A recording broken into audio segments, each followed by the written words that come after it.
everyone, comic book reviewer here.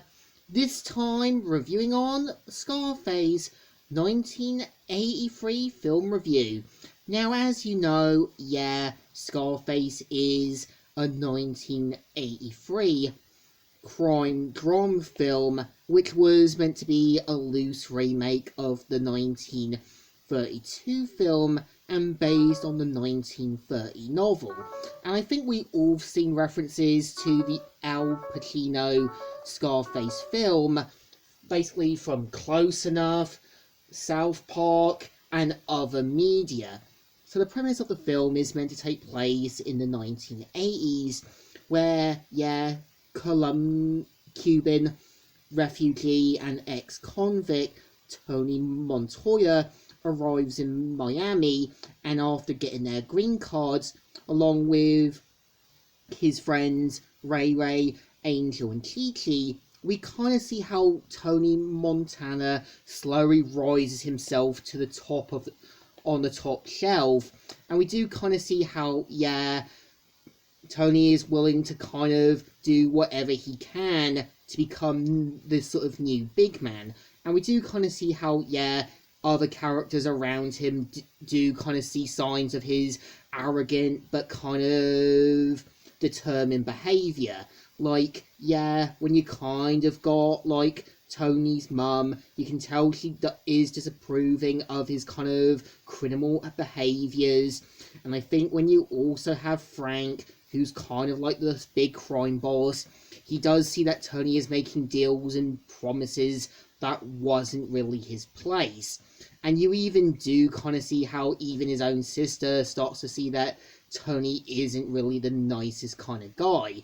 And I think the point of the film is meant to remind you that going big is going to be costly, and sometimes trying to rise to the top is going to get you into a lot of trouble.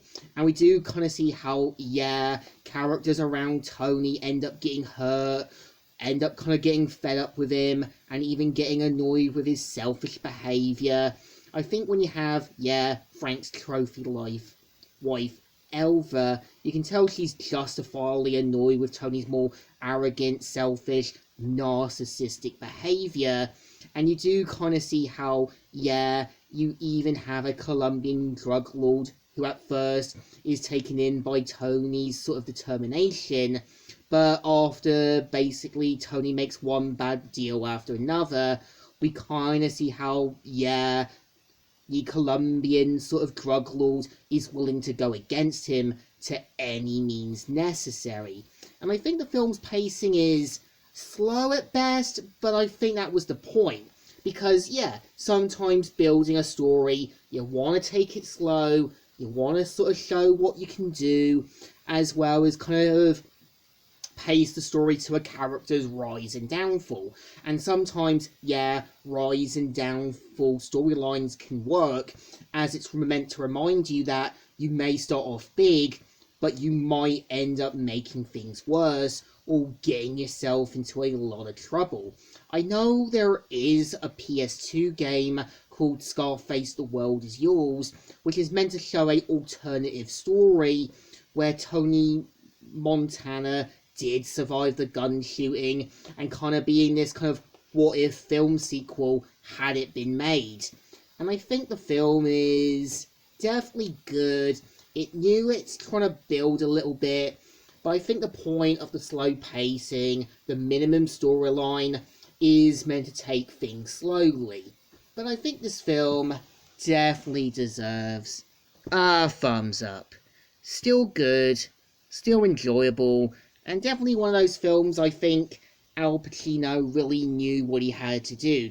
He had to play this foul-mouthed, over-the-top kind of criminal who slowly ends up kind of becoming a drug lord, and slowly kind of pushing or hurting or basically making the people in his life get fed up with him. So I think it's still a good movie.